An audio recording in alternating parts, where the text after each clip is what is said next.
I walked back through the door of Vodafone HQ a year after I left to have my baby. Nothing had really changed, yet I could not have felt in a more unfamiliar world.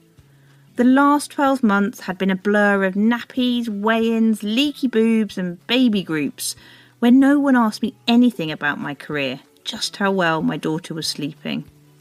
To say I'd lost my voice was an understatement. And honestly, I feared I might never get it back. Hello, I'm Hilary Solzman, and this is the Everyday Storyteller, a daily show for women with something to say, but who, from time to time, might struggle to find the words. Whether returning to work after having children, changing careers after redundancy or a leave of absence, or simply doing something you haven't done for a while, remembering who you are can be tough. Now, that might sound a little glib. Of course you remember who you are, but after time out, it's not unusual for things to get a little blurred. Take motherhood, for example.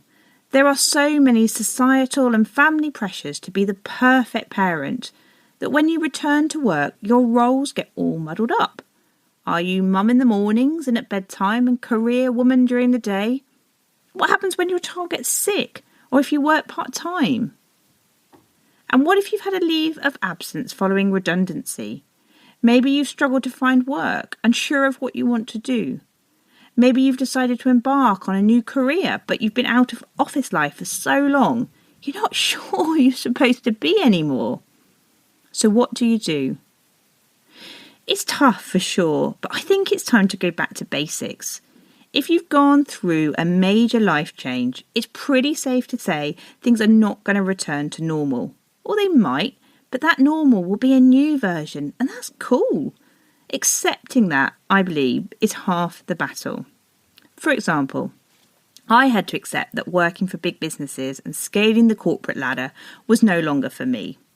My priorities had changed after having my daughter, but that didn't make me any less ambitious. I just needed to rethink how I could be successful in a different way. Next up, think about the person you want to be, not what you feel others expect you to be, and maybe not even who you are now. Close your eyes and try and visualise who that person is. And now, and this is a tricky bit, think about why you exist and what gets you excited. This could be an exercise in reconnecting with your purpose. For example, what was important to you before you had children? Or it could be about putting that to bed and igniting a new sense of meaning. And finally, take the time, each day if necessary, to find the good in what you do. You don't have to whitewash the fact that you're a new mother if you're back in the corporate world. Neither do you have to make it the thing that defines you. You have the power and the tools to write your own path, tell your own story, your way, in your voice. If you're struggling with finding your voice, please know you're not alone. There are many organisations that can help you reconnect with yourself following a major life event.